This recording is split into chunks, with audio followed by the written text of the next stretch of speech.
Corona কবু ভিখারি আমায় দুনিয়ার মানুষের দুয়ারে দুনিয়ার মানুষের দুয়ারে আল্লাহুম্মা সাল্লি আলা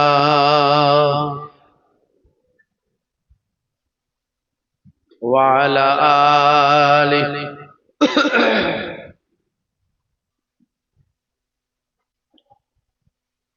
হাজারো ব্যথা বেদনার পরে ফিরে আসুনি তুমি আপন ঘরে দিনের আলো তুমি ছড়িয়ে দিতে চলে গেলে মদিনায় মক্কা ছেড়ে হে রাসূল তোমাকে ভুলি আমি কেমন করে হে রাসূল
তোমাকে ভুলি আমি কেমন করে হে রাসূল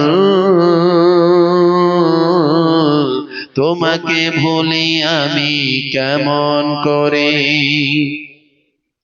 হেরার গুহায় তোমারই ধ্যান আসমান থেকে নামে আল কোরআন হেরার গুহায় তোমারই ধ্যান আসমান থেকে নামে আল কোরআন ভাঙলো সবার ভুল তোমারই পরে আসলো কোরআনের ছায়া তলে খালিদ ওমর আলী আবু বকর ইসলামী ঝান্ডা নিল যে তুলে আল আমিন তুমি ছিলে যে সদা সকল মানুষের তরে হে রাসূল তোমাকে ভুলি আমি কেমন করে হে রাসূল তোমাকে ভুলি আমি কেমন করে হাজারো ব্যথা বেদনার পরে ফিরে আসুনি তুমি আপন ঘরে দিনের আলো তুমি ছড়িয়ে দিতে চলে গেলে মদিনায় মক্কা ছেড়ে হে রাসূল তোমাকে ভুলি আমি কেমন করে আল্লাহুম্মা সাল্লি আলা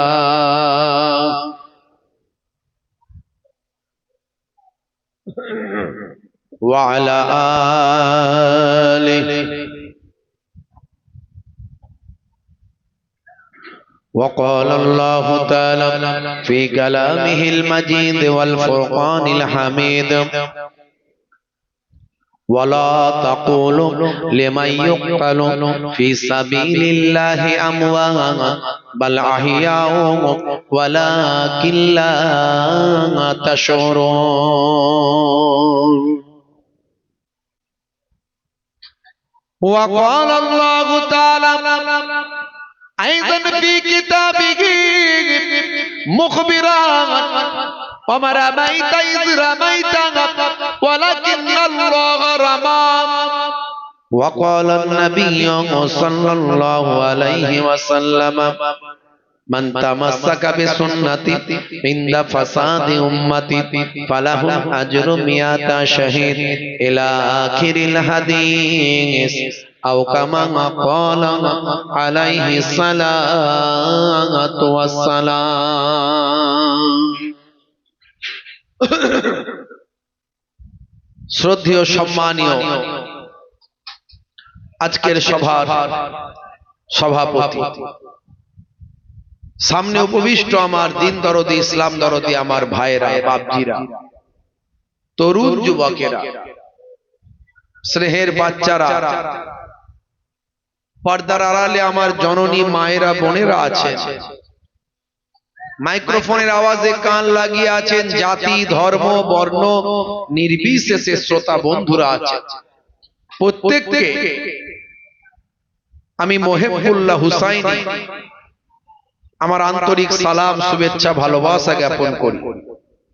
ফুরফুরা দরবার শরীফ ছোট হুজুর পীর কেবলা রহমাতুল্লাহ আলাইহির মেয়ে ছেলে নাতি, মায়াপুর পীরনগরী হুজুর পীর কেবলা রহমাতুল্লাহ আলাইহির ছেলে ছেলে পৌত্র, দুই দরবারের মেহমান হয়ে আপনাদের খেদমতে এসেছি আমি অধম গুনাহগার। কিছু সময় জিক্রুল্লাহ জিক্রুন নবীর একটু আলোচনা করে দোয়া নিয়ে বিদায় নেব ইনশাআল্লাহ।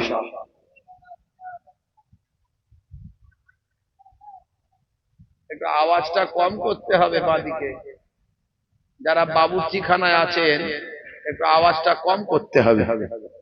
আপনারা ব্যস্ত আছেন বুঝতে পারছি, একটু আওয়াজটা কম করেন। একটু দরুদ শরীফ আল্লাহুম্মা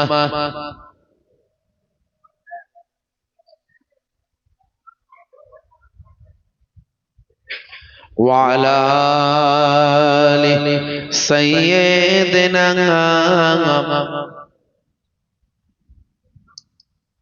আজকে পবিত্র মুহররম মাসের 9 তারিখ, আজকে রাতটা শোহাদা হুজুরদের জন্য অত্যন্ত হৃদয় বিদারক।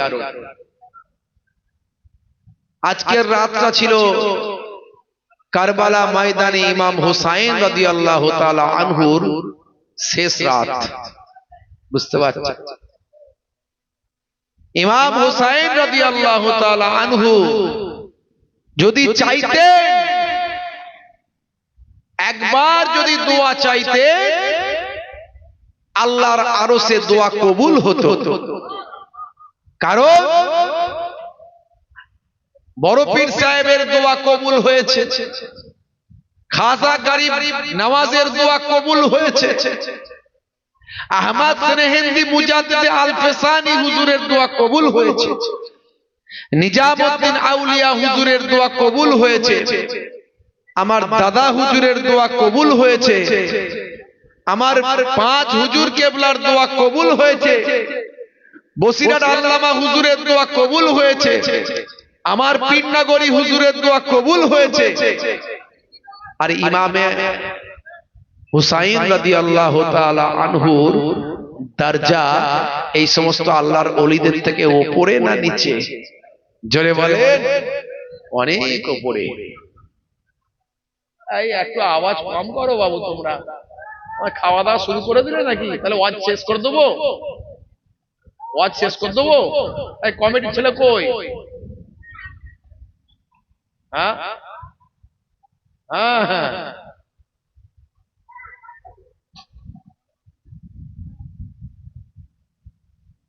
হয় আস্তে কথা বলো, না হলে বাবা ওয়াজ শেষ করে দাও। এত আওয়াজ করলে কি ওয়াজ হয় নাকি? ভাইরা আমার, খুব সংক্ষেপে, বেশি লম্বা চওড়া নয়, আমার সময় দেওয়া ছিল রাত্রি 11টা থেকে, বুঝতে পারছি। তো ভাইরা কিছু টাইমের গন্ডগোল করেছে, আমার যেহেতু আর দ্বিতীয় প্রোগ্রাম ছিল না বলে আমি লেটে উঠতে পারলাম, না হলে হয়তো উঠতে পারতাম না। কারণ সময়ের দিকে লক্ষ্য রাখতেই হবে, সময়টা উল্টো পাল্টা করলে অসুবিধা আছে। তো যাই হোক, ইমাম হুসাইন রাদিয়াল্লাহু তাআলা আনহু যদি দোয়া চাইতেন, সঙ্গে সঙ্গে এজিদ বাহিনী ধ্বংস হয়ে যেত।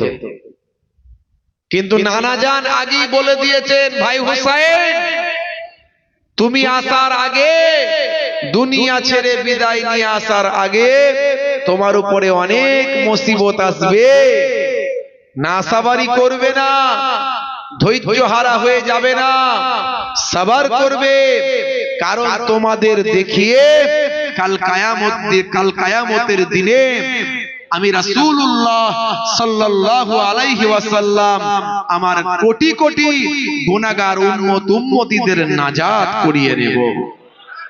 জোরে হবে না?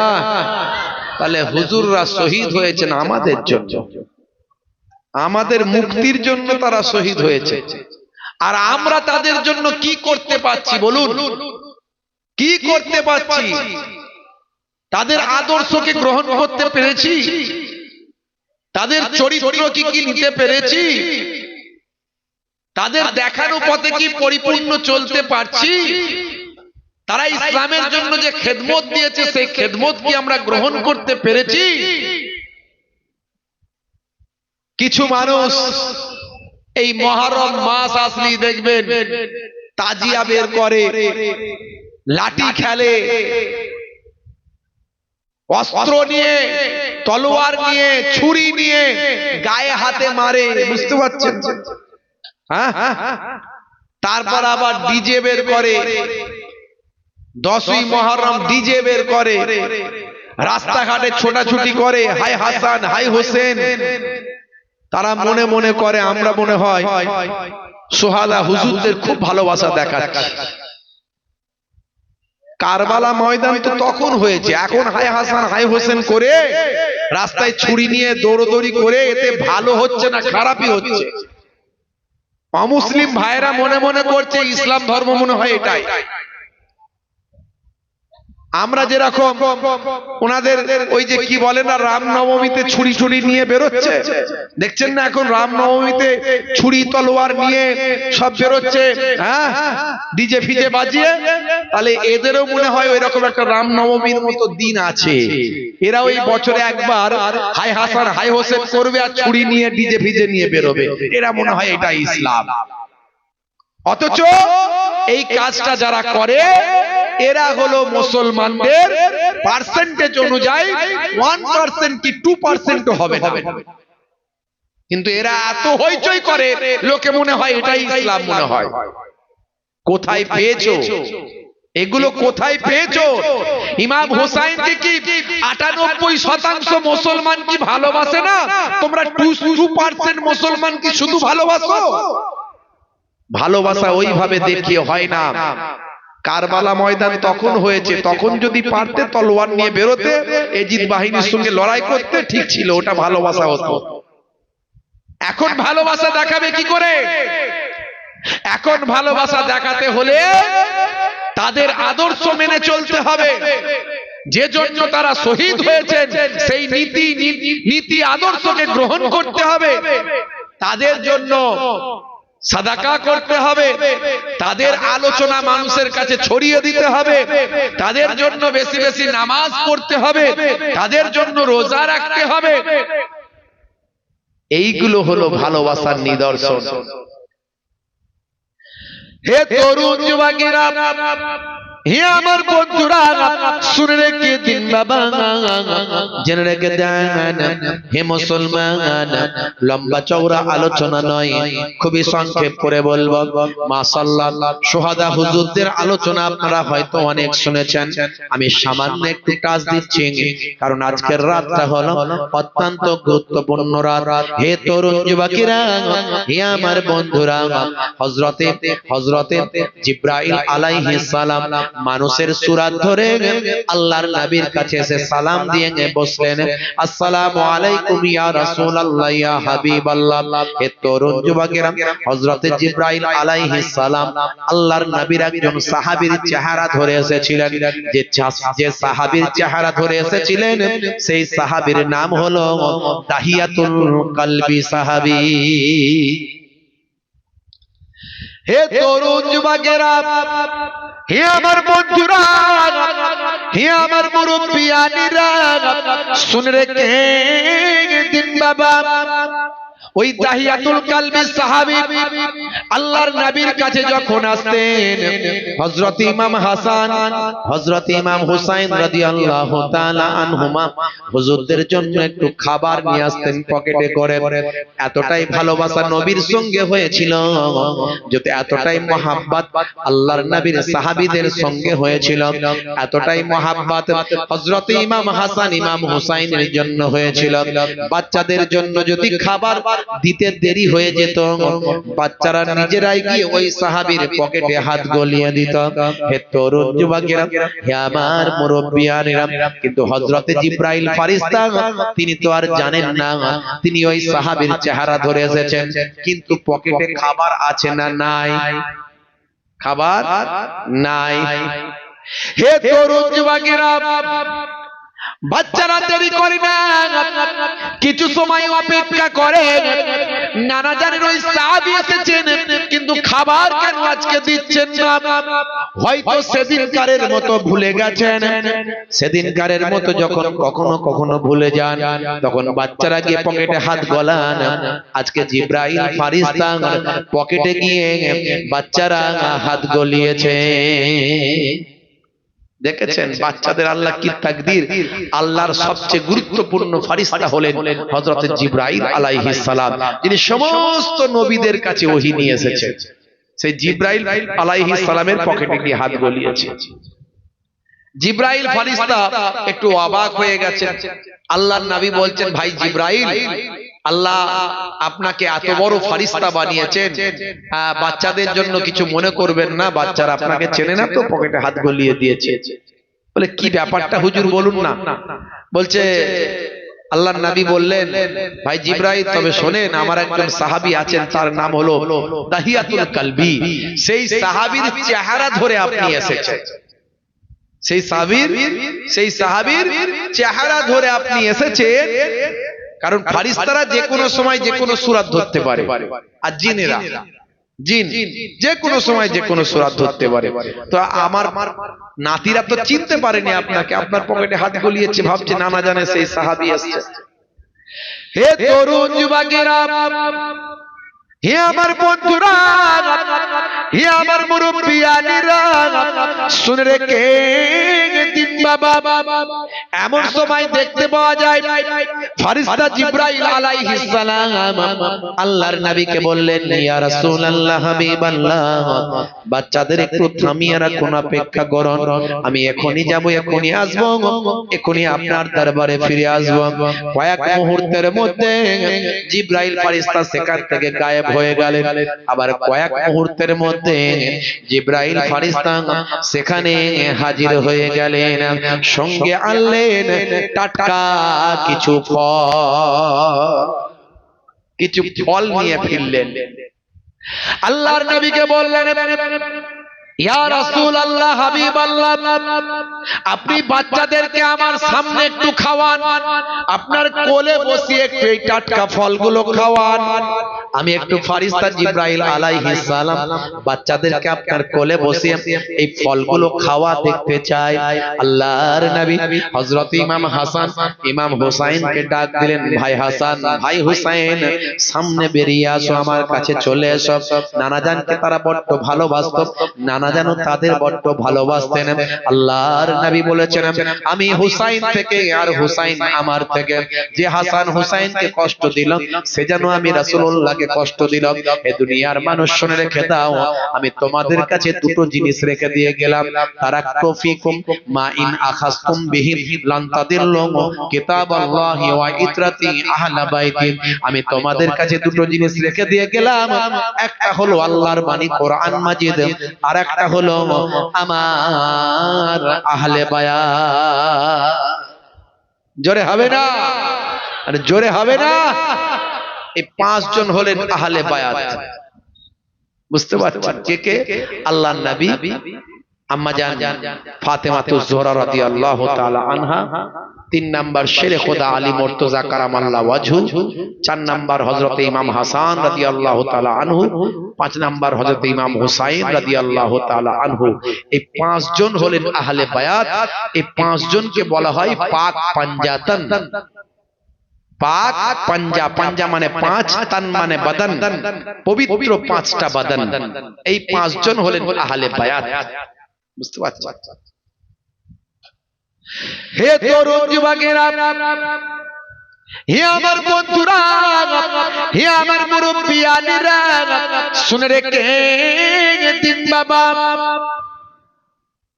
আল্লাহর নবীর কোন সন্তান দুনিয়ার জমিনে হায়াতে ছিলেন না। ছিলেন? দুনিয়াতে কোন সন্তান আল্লাহর নবীর হায়াতে ছিলেন কি? জি, হ্যাঁ বলে না রাসূলের আওলাদ, রাসূলের আওলাদ। রাসূলের তো ছেলেই ছিল না, তো আওলাদ কি করে হলো? কথা ঠিক না ভুল বলে? রাসূলের তো ছেলেই ছিল না, তো আওলাদ কি করে হলো? কথায় কথায় অনেকে বলে রাসূলের আওলাদ। আমার নাসাবনামা কুরসিনামা যেটা আছে, একদিকে শেরে খোদা আলী পর্যন্ত গেছে, আর একদিকে মায়ের দিক থেকে চলে গেছে একেবারে হযরত আবু বকর সিদ্দিক রাদিয়াল্লাহু তাআলা আনহু পর্যন্ত। কিন্তু রাসূলের আওলাদ বললে আমি বলি ওটা বলো না, ওটা বলো না।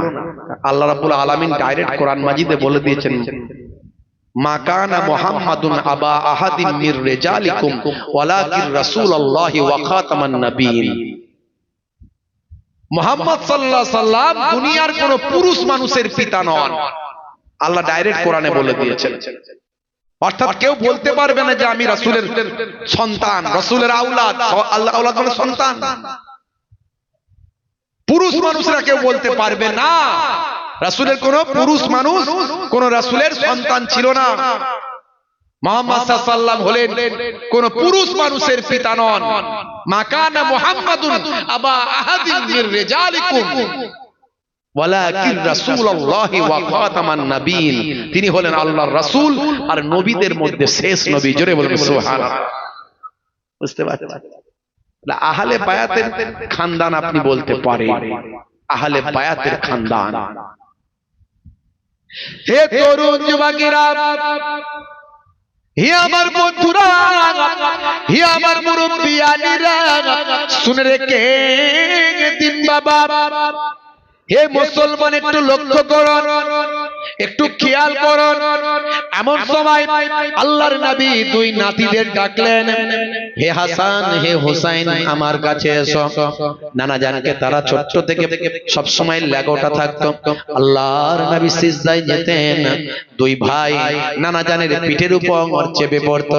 দেখুন নাতিদের সঙ্গে নানা জানের কি মহাব্বত। হে তরুণ যুবকেরা, আল্লাহর নবী সিজদা থেকে যখন উঠতেন আস্তে আস্তে উঠতেন যাতে নাতিরা পড়ে না যায়। এক সময় আল্লাহর নবীর কলিজার টুকরা দুইজন নওয়াসায়ে রাসূল হযরত ইমাম হুসাইন, হযরত ইমাম হাসান রাদিয়াল্লাহু তাআলা আনহুমা, হুজুররা বললেন নানা জান, বাইরের ছেলেরা বাচ্চারা তাদের ঘোড়া চেপে ঘুরে বেড়ায়, তাদের নানারা তাদের দাদুরা তাদের বাপেরা তাদের ঘোড়ায় চড়িয়ে ঘুরে বেড়ায়। আমাদের কোনো ঘোড়া নাই, আমাদের একটু ঘোড়ায় চড়িয়ে ঘুরে বেড়ান, ঘুরে বেড়াতে ইচ্ছা যায়।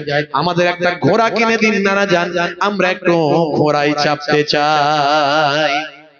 আল্লাহর নবী বললেন, ভাই হাসান ও ভাই হুসাইন, তোমাদের নানা জান গরিবী চেয়ে নিয়েছেন। তোমাদের নানা জান যদি ধনী হতেন তাহলে ঘোড়া কিনে দিতেন। তোমাদের নানা জানের তো পয়সা নাই ঘোড়া কেনার। তোমাদের নানা জান তোমাদের ঘোড়া কিনে দেবা আর পয়সা নাই। তবে শুনে রাখো, তোমাদের নানা জানকে আল্লাহ রাব্বুল আলামিন জানিয়েছিলেন, যদি আমি চাই তাহলে এত ধনী এত সম্পদের আল্লাহ আমাকে মালিক করবেন। মক্কার পাহাড় পর্বত গুলো আমি রাসূলুল্লাহর জন্য সোনা আর চাঁদি হয়ে যাবে। কিন্তু আমি রাসূলুল্লাহ ধনী হতে চাই না, তোমাদের নানা জান ধনী হতে চায় না। কারণ তোমাদের নানা জানের পৃথিবীর জমিনে কোটি কোটি উম্মতি হবে, তাদের মধ্যে অনেকেই গরিব হবে, দুস্থ হবে, অনাথ হবে, অসহায় হবে, অনাহারে অর্থাহারে দিন কাটাবে। তারা যদি তোমাদের নানা জান যদি ধনী হয়ে যায়, ওই সমস্ত অনাথ অসহায় অর্থাহারে অনাহারে গরিবেরা দরিদ্র মানুষেরা তারা কিভাবে শান্তি পাবে? না না না না, তারা দেখবে আমাদের আখিরি জামানার পয়গম্বর তিনিও গরিব ছিলেন, এই কথা চিন্তা করে তারা শান্তি পাবে। তাই তোমাদের নানা জান ধনী হতে চায় না, আমি আল্লাহর কাছে গরিবই চেয়ে নিয়েছি। আমার ঘোনা কেনার পয়সা নাই, তবে বাবা তোমরা আমার নাতি, তোমাদের কত ভালোবাসি। আচ্ছা বলো তো, তোমাদের শখ মেটানো আমার দায়িত্ব। এখন বলো, যদি আমি ঘোড়া হয়ে যাই, তোমরা কি রাজি আছো আমার পিঠে চাপতে? নাতিরা বলল তাই হোক, অসুবিধা নাই, নানার পিঠে চেপিয়ে একটু ঘোড়া চাপার মজাটা পাই, মজাটা নি। আল্লাহর নবী আল্লাহর রাসূল, হে তরুণ যুবকেরা শুনে রেখে দিন বাবা, জেনে রেখে দিন বাবা, নাতিদের কত ভালোবাসতেন। হে যুবকেরা শুনে রেখে দেন বাবা, দুনিয়াতে আমরা মনে করি পোতাদের সম্মান বেশি, কথা ঠিক না ভুল? আমরা মনে করি পোতাদের সম্মান বেশি, তাই তো নাকি? ছেলের সম্মান বেশি, কিন্তু আল্লাহর নবীর জীবন জিন্দেগি যদি লক্ষ্য করেন, আল্লাহর নবী নিজের ছেলের থেকেও নাতিদেরকে বেশি প্রাধান্য দিতেন, ভালোবাসতেন। মা ফাতেমাকে সবচেয়ে বেশি ভালোবাসতেন, কারণ মেয়ে বলে তার প্রাধান্য বেশি, ভালোবাসা দিতেন, মেয়েকে বেশি সম্মান দিয়েছেন আমার নবী পাক। যদি আপনি হাদিসগুলো পড়েন পাবেন, নাতিদের সবচেয়ে বেশি সম্মান দিতেন, ভালোবাসতেন। আল্লাহর নবী নিজে সেই সময় বললেন, দেখো আমি ঘোড়া হয়ে যাচ্ছি, আমার পিঠে তোমরা চাপো। আল্লাহর নবী চার হাত পায়ে হামাগুড়ি দিয়ে নিজের ওই যে উসরা দালানে ওঠানে, যেটা আমরা বলি এগেনে, ভাই আমার নিজের এই চত্বরে আল্লাহর নবী চার হাত পায়ে হামাগুড়ি দিয়ে ঘোড়া হয়ে গেলেন, আর দুই নাতি পিঠের উপর চেপে চাল ঘোড়া চাল, চাল ঘোড়া চাল করে চলতে লাগলো। আল্লাহর নবী ঘোড়া হয়ে ঘুরতে লাগলেন। জোরে বলুন, জোরে হবে না? দেখেছেন কি মহাব্বত, কি ভালোবাসা রাসূল দেখিয়ে দিয়েছে, পৃথিবীর কোন মানুষ দেখাতে পারবে না। মেয়ের ছেলে, আল্লাহর নবী বুঝিয়ে দিয়েছেন, মেয়ের ছেলেকে অবহেলা করো না, মেয়েকে অবহেলা করো না। এটা একটা শিক্ষা, সারা পৃথিবীর মানুষকে শিক্ষা দিয়েছে। হযরতে ওমর ফারুক রাদিয়াল্লাহু তাআলা আনহু সেই সময় এসে হাজির হলেন, যিনি পরবর্তীকালে খোলাফায়ে রাশিদিনদের অন্তর্ভুক্ত ছিলেন, খোলাফায়ে খলিফাতুল মুসলিমিন হয়েছিলেন, দ্বিতীয় খলিফা হয়েছিলেন। হে তরুণ যুবকেরা, হে আমার বন্ধুরা, হে আমার মুরব্বিয়ানিরা, শুনে রেখে দিন বাবা, জেনে রেখে দেন, হযরত ওমর ফারুক রাদিয়াল্লাহু তাআলা আনহু এমন সময় যখন দরবারে এলেন, এসে দেখেন হায় রে হায়, দেখে অবাক হয়ে গেলেন, হায় রে হায়, একই সিন দেখছি, একই সিচুয়েশন দেখছি। আখেরি জামানার পয়গম্বর, যার উম্মত পৃথিবীতে কোটি কোটি মানুষ হবে, যার উম্মত হবে পৃথিবীতে কোটি কোটি মানুষ, আসমান জমিন যাকে সম্মান করে, চাঁদ সূরজ যার কথা শোনে, জিন জিন্নাত যার কথা শোনে, ফেরেশতারা যার কাছে এসে স্যালেন্ডার করে, আমার আল্লাহ যাকে রাজি করাতে চান, সেই রাহমাতুল লিল আলামিন দুই বাচ্চাকে পিঠে নিয়ে ঘোড়া হয়ে ঘুরে বেড়ায়। হে তরুণ যুবকেরা, হযরত ওমর ফারুক রাদিয়াল্লাহু তাআলা আনহু কিছু বলতে পারছেন না।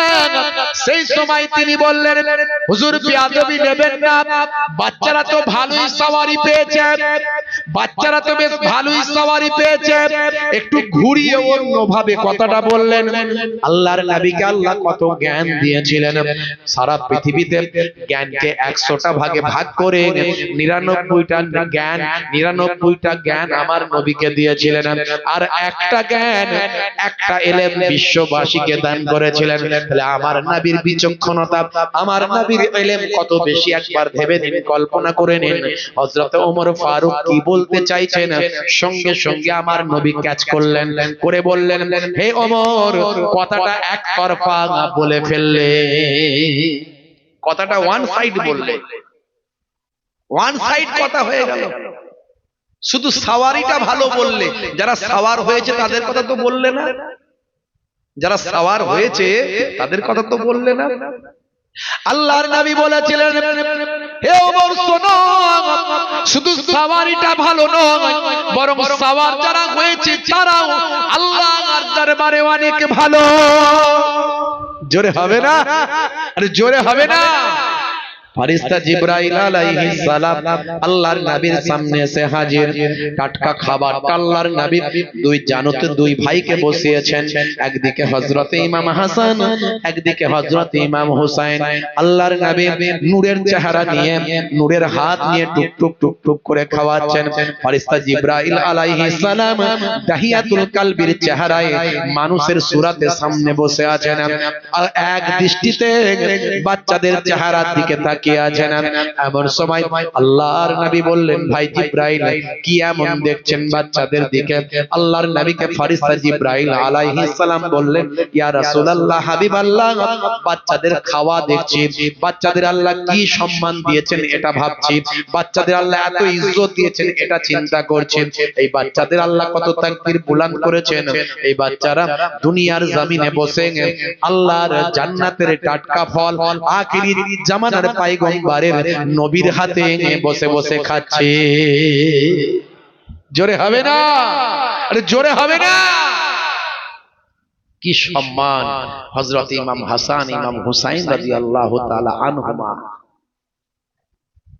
পরে বললেন, হুজুর, তবে আপনি ভেঙে পড়বেন না, দুঃখ পাবেন না, বাচ্চাদের তাকদীরে আল্লাহ দুটো জিনিস দুজনের লিখে রেখেছে।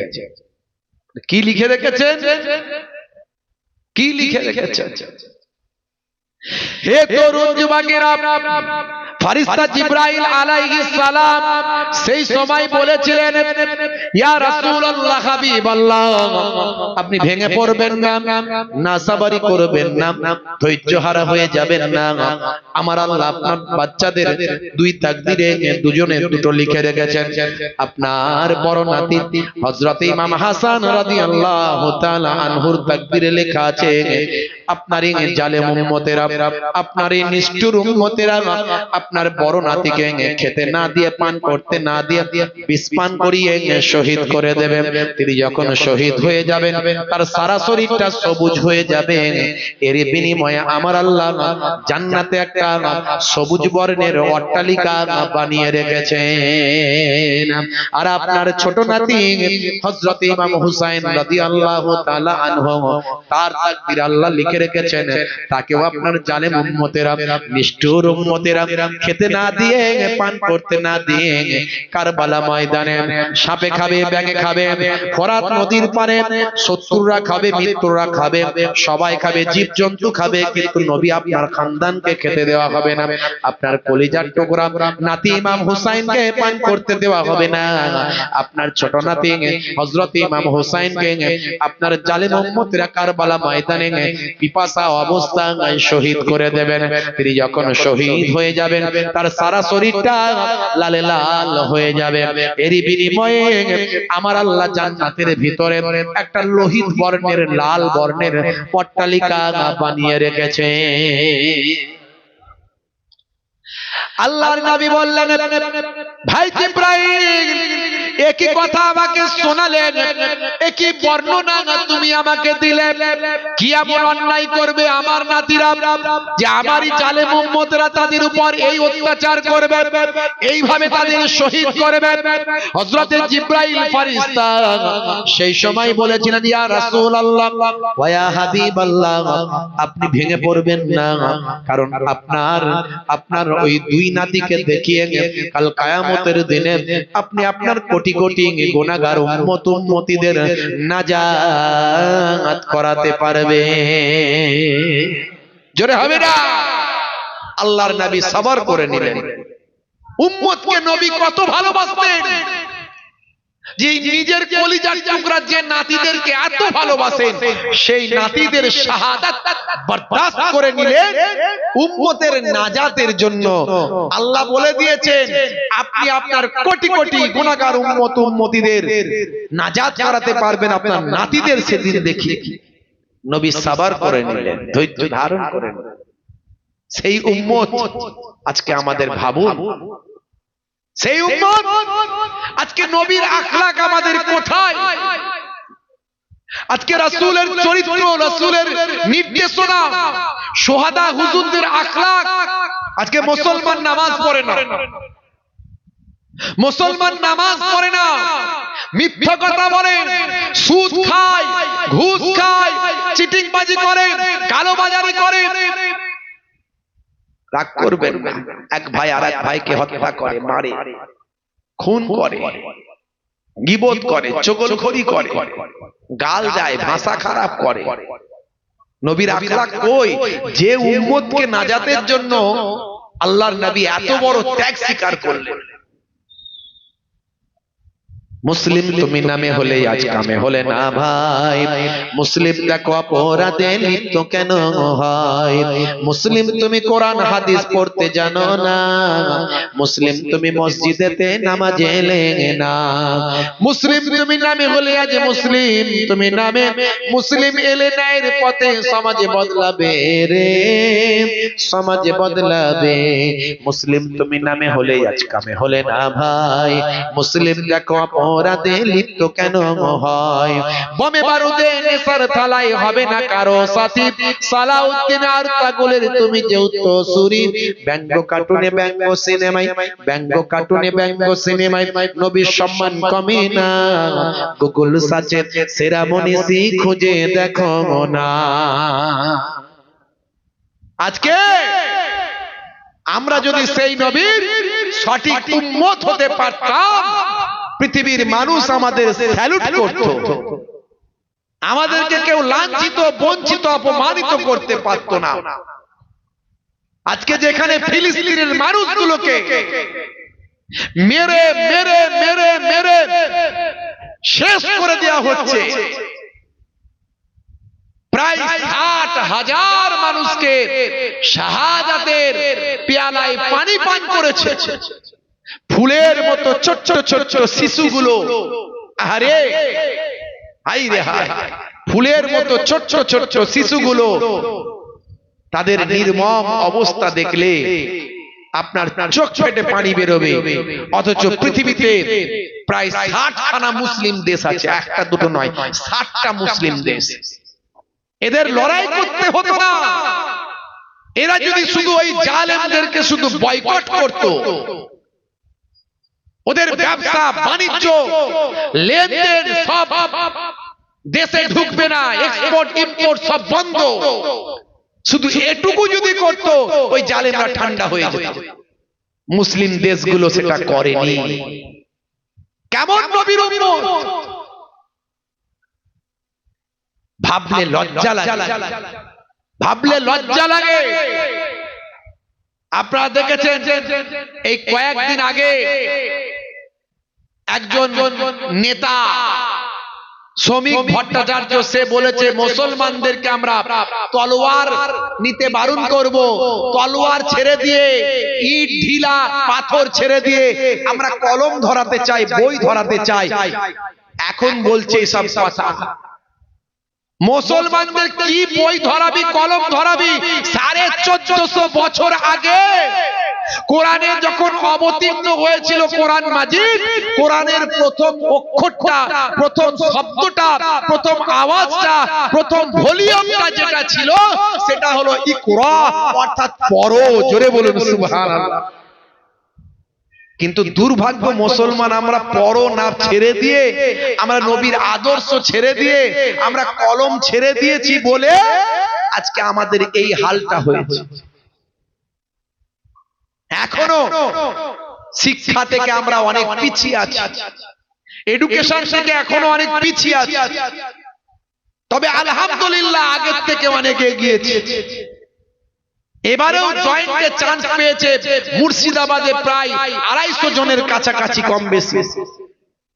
মালদাতে চান্স পেয়েছে প্রায় 150 জনের কাছাকাছি, কম বেশি। তার মানে বুঝতে পারছেন, এই আলামিন মিশন থেকে একটা বছরে 600টা ডাক্তার বেরোচ্ছে, 600টা মুসলিম ডাক্তার বেরোচ্ছে। তাহলে মুসলমানরা এগোচ্ছে। যদি কেউ বলে মুসলমানরা শুধু পিছিয়ে আছে, ভুল বলছে। তার মানে আরো ভালো করে বঞ্চিত করা যাবে। ভাইরা আমার, আমাদেরকে পিছিয়ে রাখা হয়েছে, স্বাধীনতার পর থেকে মুসলমানদের আর্থসামাজিক ভাবে বিভিন্ন কৌশলে বঞ্চিত করা হয়েছে। শিক্ষা থেকে শুরু করে সর্বদিক দিয়ে চাকরি থেকে শুরু করে সব জায়গাতে বঞ্চিত করা হয়েছে। আমি কোনো বিশেষ সরকারের বিরুদ্ধে বলছি না, এটা স্বাধীনতার পর থেকে হয়েছে।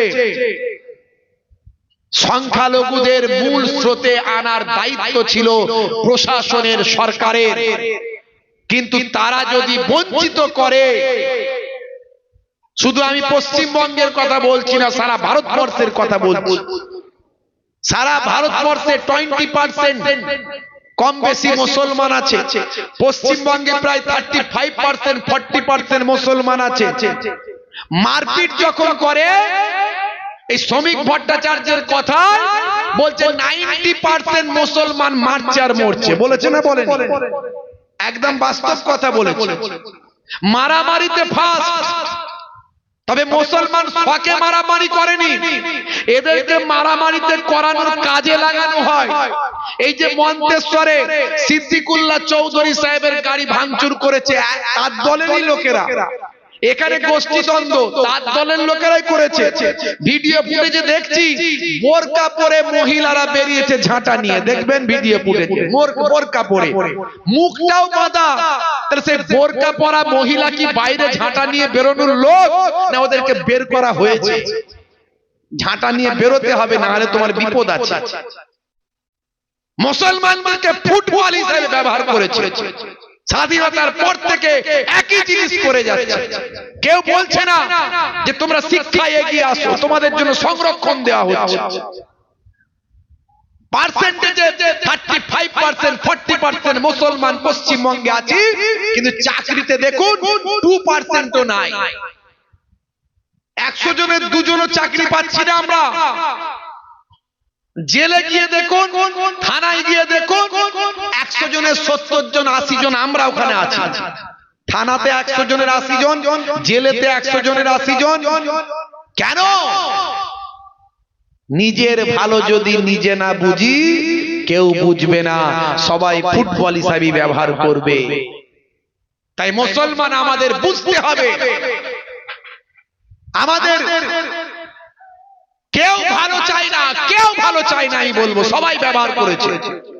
একমাত্র আল্লাহ আমাদের ভালো চান, রাসূল আমাদের ভালো চান। তা আল্লাহ এবং রাসূলের নির্দেশ মেনে চলুন। আপনার সন্তানটাকে শিক্ষিত করুন, আপনার সন্তানটাকে এডুকেটেড করুন, আপনার সন্তানটাকে অনাহারে অর্ধাহারে থেকে না খেয়ে না দিয়ে সন্তানটাকে পড়ান। ওই সন্তানটা মাথা উঁচু করে দাঁড়াবে। একটা কলমের কালি শহীদের রক্তের থেকে মূল্য বেশি, একটা কলমের কালি হাজারটা তলোয়ার বম বারুদের থেকে ক্ষমতা বেশি। আপনার সন্তানের ভাগ্য একমাত্র বদলাতে পারে, সেটা হলো শিক্ষা, সেটা হলো এডুকেশন, সেটা হলো বই, সেটা হলো প্রেম। জোরে বলুন সুবহানাল্লাহ। কোরআনের প্রথম শব্দটাই হলো ইকরা, পড়ো। ভাইরা আমার, তরুণ যুবকেরা আমার, মুরব্বিয়ানেরা আমার, হে যুবকেরা, হে আমার বন্ধুরা, শুনে রেখে দিন বাবা, জেনে রেখে দেন। আম্মা জান ফাতেমা জোহরা রাদিয়াল্লাহু তাআলা আনহা যখন জানতে পারলেন ফারিস্তা জিবরাইল আলাইহিস সালাম এমন কথা বলে গেছেন, সেই সময় আম্মা জান ফাতেমা জোহরা রাদিয়াল্লাহু তাআলা আনহা, সেই সময় আব্বা জান আখিরি জামানার পয়গম্বর জগতের শেষ নবীর কাছে এসে বলতে লাগলেন, আব্বা জান, আব্বা জান, ফারিস্তা জিবরাইল এমন কথা বলে গেছেন, আহা আমার বাচ্চারা কি এমন অন্যায় করবে, কি এমন অপরাধ করবে যে আপনার জালেম উম্মতেরা আমার বাচ্চাদের উপরে এই রকম ভাবে অত্যাচার করবে, এত নিষ্ঠুর আচরণ করবে, এমন অত্যাচার করবে। আমি ফাতেমা তোমার হে পিতামর,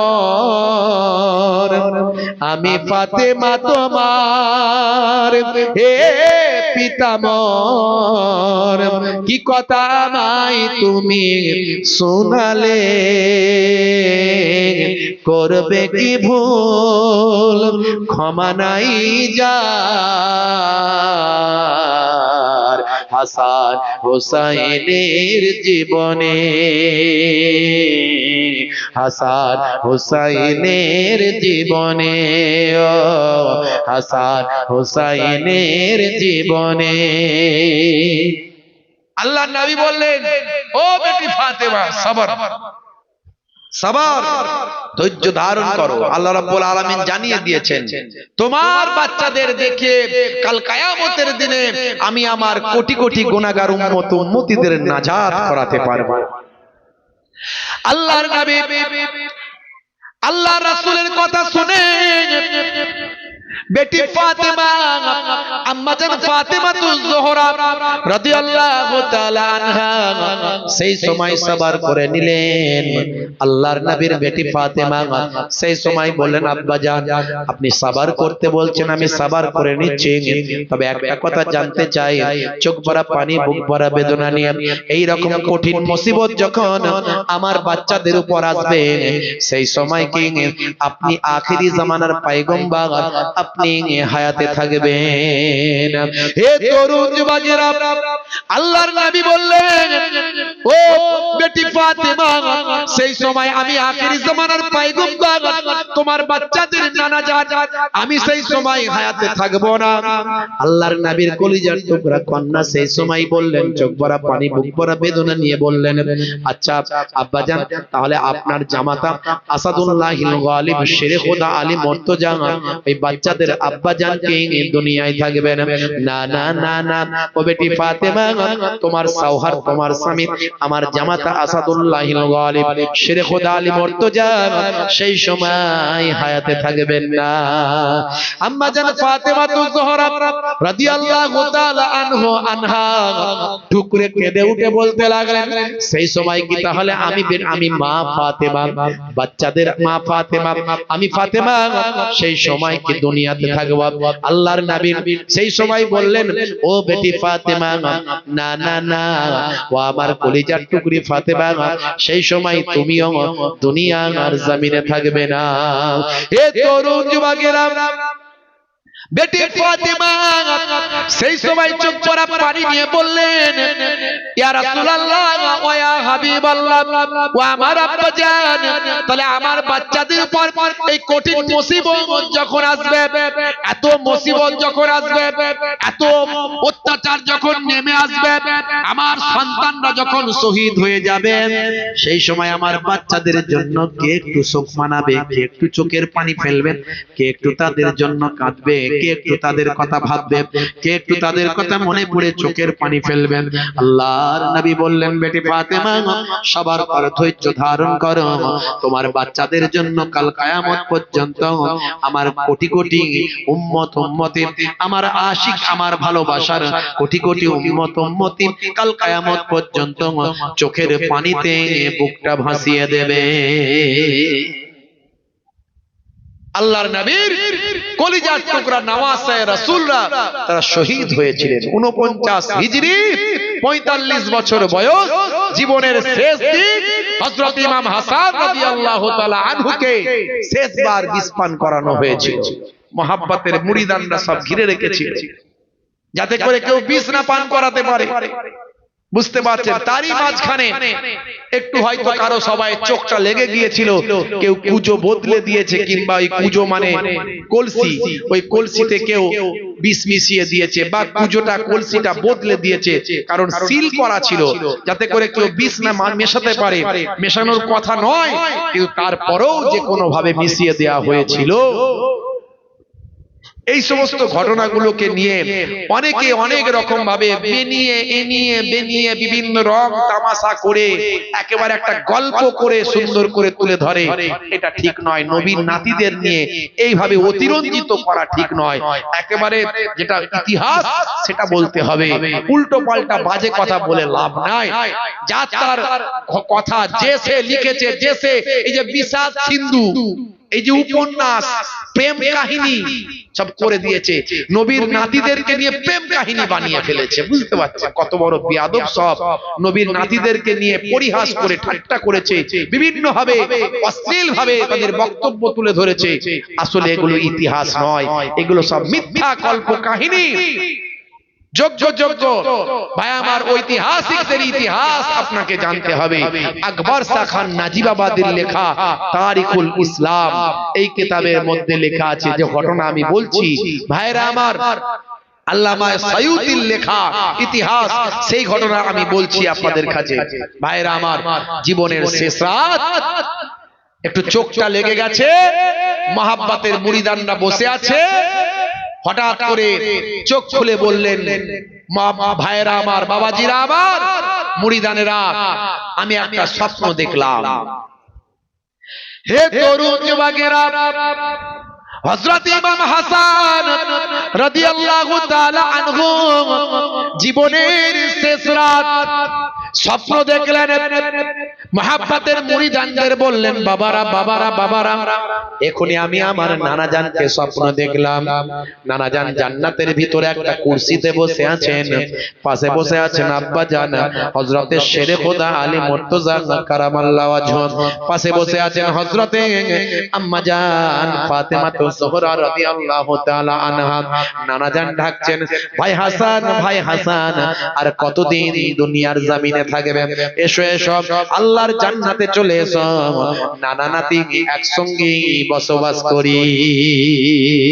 তবে মনে রেখো ভাই হাসান, তুমি আসার আগে তোমার উপর অনেক মুসিবত দুনিয়াতে চলবে, তুমি নাসাবারি করবে না, ধৈর্য হারা হয়ে যাবে না, তুমি সাবার করবে, তুমি শুকরিয়া আদা করবে, তুমি সাবার করবে, নাসাবারি করবে না, ধৈর্য হারা হয়ে যাবে না। কারণ কাল কিয়ামতের দিনে তোমাদের দেখে আমি আমার কোটি কোটি গুনাহগার উম্মত উম্মতিদের নাজাত করাতে পারব।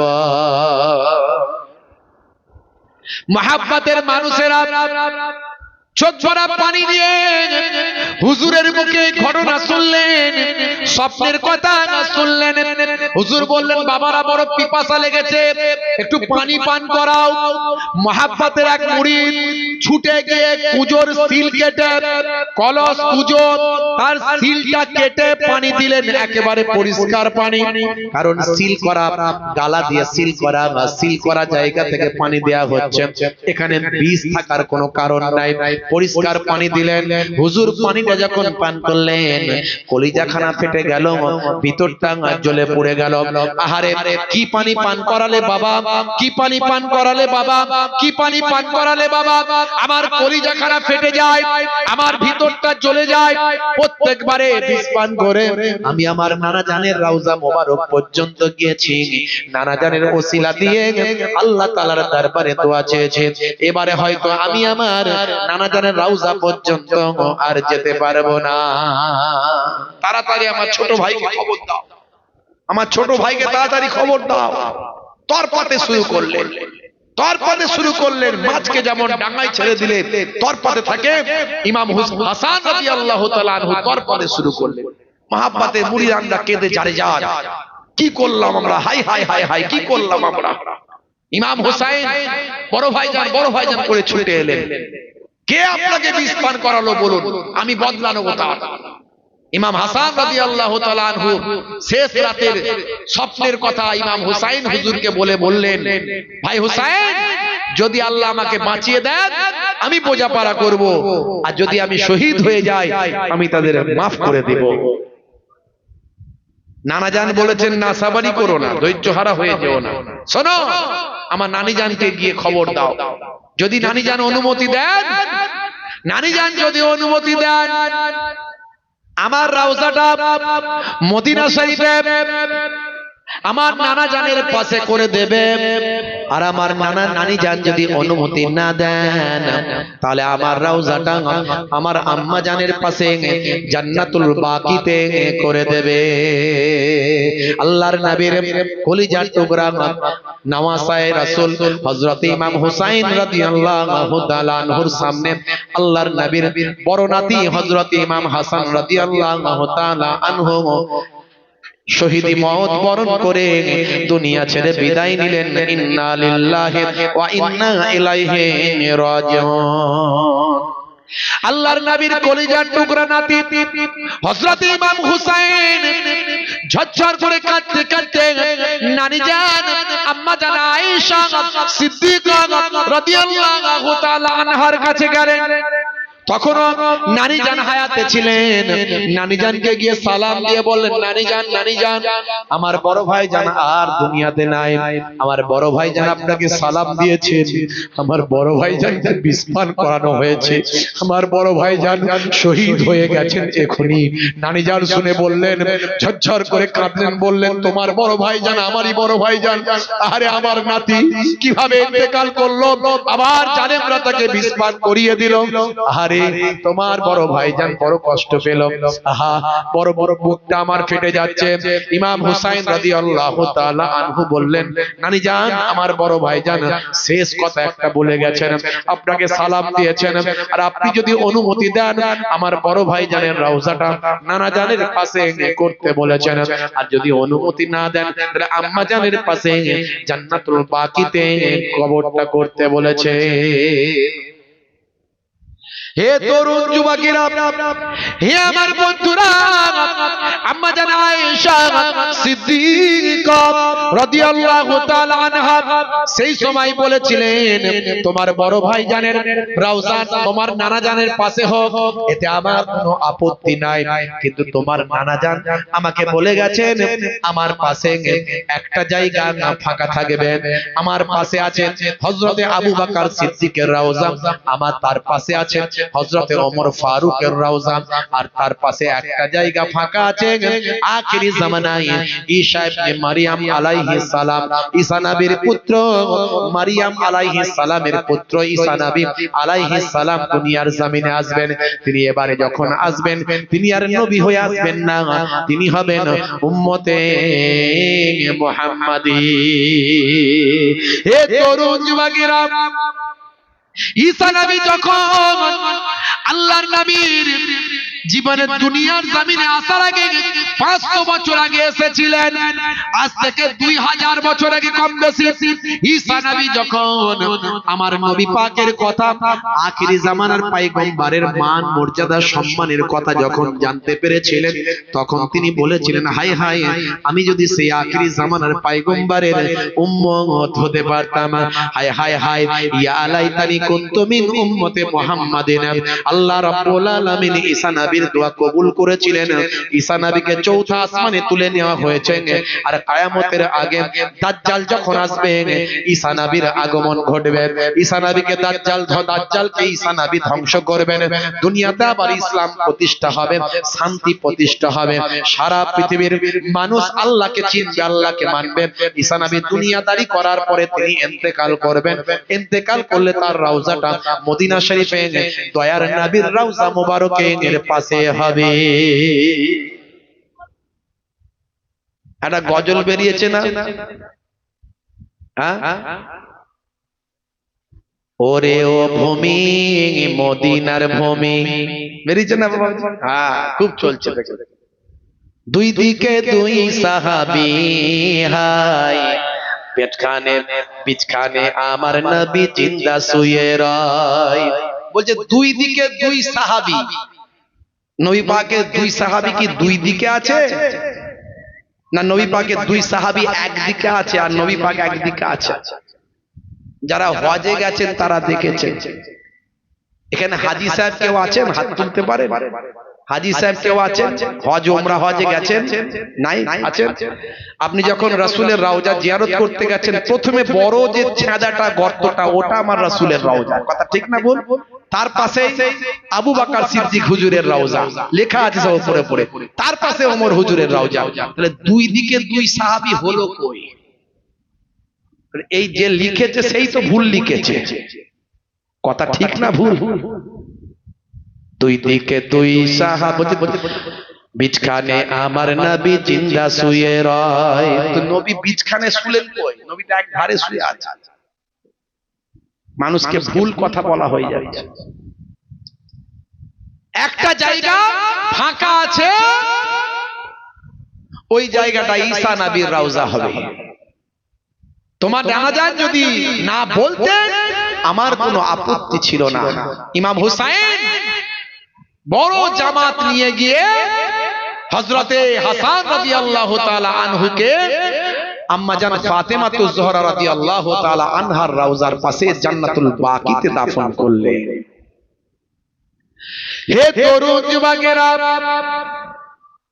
হযরত ইমাম হুসাইন একাকী হয়ে গেলেন। কষ্ট হচ্ছে আপনাদের? একটু হ্যাঁ হুদান কষ্ট হচ্ছে, শেষ করে দেবো। কত আর ওয়াজ শুনবেন? ওয়াজ শুনে শুনে আমরা সবাই বক্তা, কি কথা ঠিক না ভুল? এখন বক্তব্য রাখতে গেলে একটু বলতে পারলেই মোটামুটি হলো। আর এলেম কালাম পড়াশোনা শিক্ষা দীক্ষার এখনকার যুগে আর দরকার পড়ছে না, বুঝলেন তো? এখন বক্তা হতে গেলে একটু গলা, একটু গজল, আর একটু ধাবড়ে দুবড়ে বলতে হবে, আর একটুখানি মাঝখানে রাজনীতি এইসব বিভিন্ন রকম একটু মাঝখানে ঢুকিয়ে দিতে হবে, দিলি বক্তা, বুঝতে পারছেন? আর যা খুশি বলে দিয়ে চলে যাচ্ছে, সাধারণ মানুষ মনে করছে ওটাই ঠিক, এতে ইসলামের বদনাম হয়ে যাচ্ছে। এক শ্রেণীর মানুষ বদনাম করছে, সোশ্যাল মিডিয়ায় দেখবেন, বলে এরা হলো মুসলমানদের ধর্মগুরু। দেখো ভাষা ঠিক না, কথা ঠিক নাই, আছেন না? নাই, তারা হাসছে। তাদের ধর্মগুরুদের দিকে দেখুন, তাদের ধর্মগুরুদের দেখুন। আমাদের ধর্মগুরুরা দেখবেন সব বেশিরভাগই রাজনীতির মধ্যে ঢুকার একটা আগ্রহ বেড়ে গেছে, সব নেতা হয়ে যাব, আর ধর্মগুরু ভালো লাগছে না, আর হুজুর সাজতে ভালো লাগছে না, এবার একটু রাজনীতির সাথে নেতা সাজলে ভালো হয়। দেখবেন আপনি ওই অমুসলিম ভাইদের যারা আছে, দেখবেন এদের ধর্মগুরুরা রাজনীতিতে নাই, এরা রাজনীতির কথাও বলে না, দেখবেন বলেন, এরা ধর্ম নিয়েই থাকে। এদের বলার অবশ্য প্রয়োজন হয় না, কারণ এদের এই ওই ধর্মের হিন্দু ভাইদের বেশিরভাগই সব শিক্ষা দীক্ষায় বেশি এগিয়ে, তারাই বেশি কথা বলে, এদের ধর্মগুরুদের বলতে হয় না। আর আমাদের মুসলিম সমাজের একটা বড় পার্সেন্টেজ এখনো শিক্ষা থেকে দূরে আছে। এই জন্য যারা আলেম ওলামা, আলেমদের জ্ঞান তো আল্লাহ বেশি দিয়েছেন, সবচেয়ে বেশি জ্ঞানী হলো আলেমরা, জানেন তো? এই আলেমরা যদি ইসলাম মানে রাষ্ট্র চালায়, সত্যিকারের যদি চালায় আলেমরা, রাষ্ট্রে কোনো অন্যায় অপরাধ কিছু থাকবে না, থাকতে পারে না। যে আফগানিস্তান নিয়ে এতদিন নাক ছিটকাতো সবাই, আফগানিস্তান নিয়ে নাক ছিটকাতো, সে আফগানিস্তানের পরিস্থিতি এখন কি জানেন? আফগানিস্তানে 2017 সাল থেকে 2025 সাল পর্যন্ত 3টে ধর্ষণ কেস হয়েছে। ধর্ষণ কেস 3টে। কটা? 3টে ধর্ষণ কেস হয়েছে, 3টে। 3 জনকে ধরে নিয়ে এসে ফাঁসি দিয়ে দিয়েছে। 3 জনকে ধরে নিয়ে এসে ফাঁসি দিয়ে দিয়েছে, বুঝতে পারছেন? আর আমাদের দেশে ধর্ষণ করে জেল থেকে যখন বেরোয়, তাকে আবার ফুলের মালা দিয়ে বরণ করা হয়। হয়েছে না হয়নি? বেশিরভাগই তো ঠিক মতো বিচার হচ্ছে না। আমাদের এখানে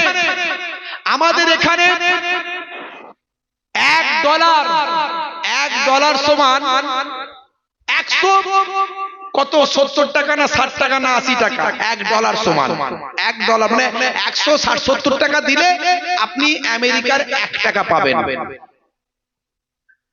বুঝতে পারছেন? আবার পাকিস্তানে 270-80 টাকা দিতে হবে, প্রায় 300 টাকার কাছাকাছি। 270 টাকা না 80 টাকা দিতে হবে, দিলে আমেরিকার $1 পাবেন, 1 টাকা পাবেন।